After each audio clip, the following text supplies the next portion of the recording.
Hi, tonight we're going to talk about a spiritual high. A spiritual high comes when we feel connected to something greater than our mind.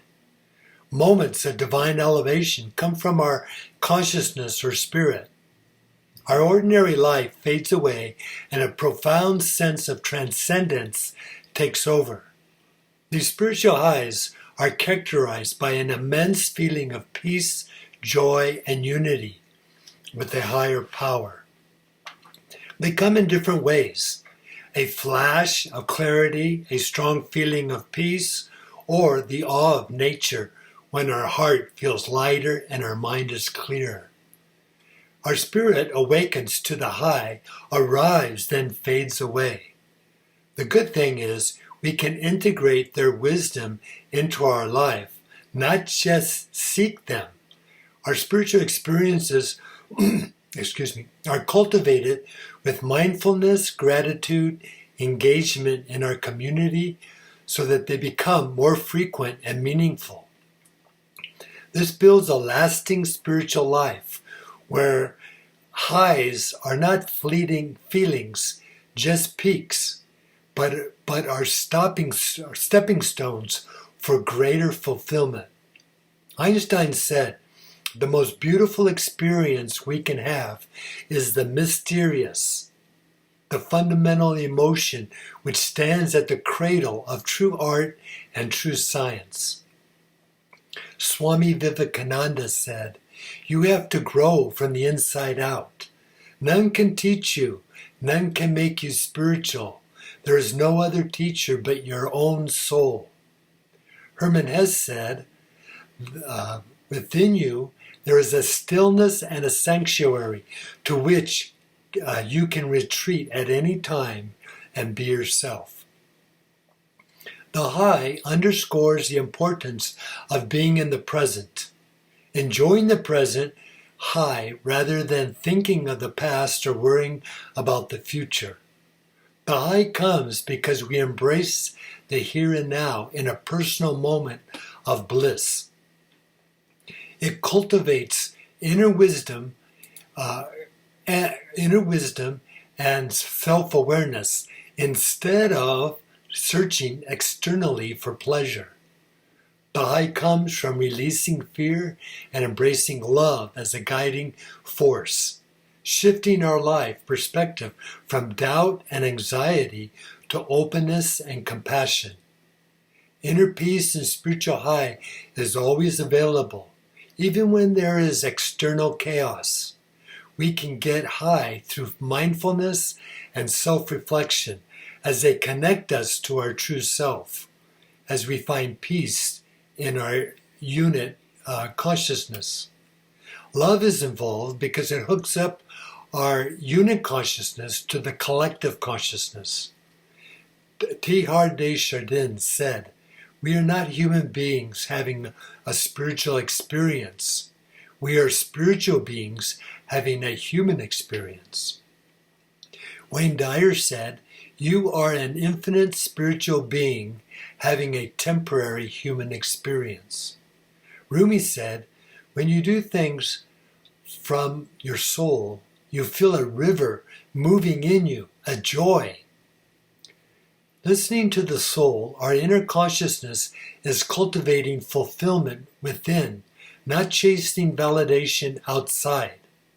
When we can hear the whisper of our soul, it resonates purpose and meaning. When we follow the spiritual path, we shape our life with purpose rather than just being productive.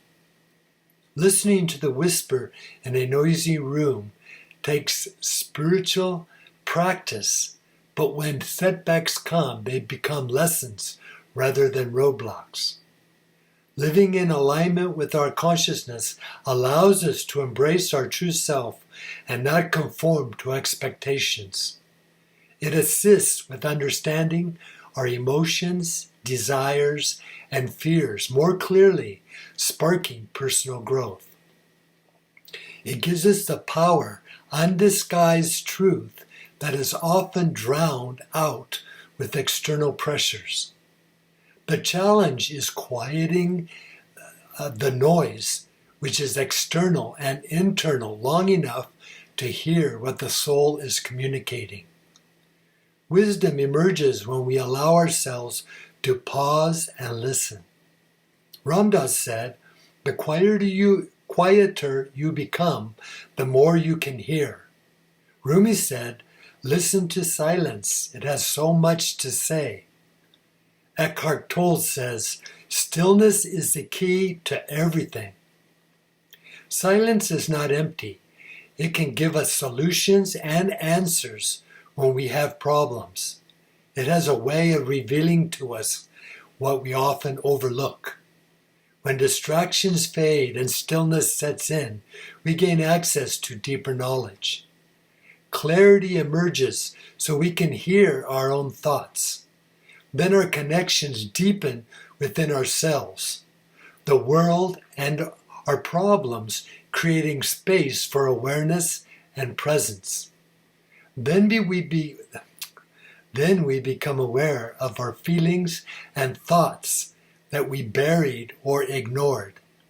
This is a time of discovery and advancement as our mind is free to wander, without pressure.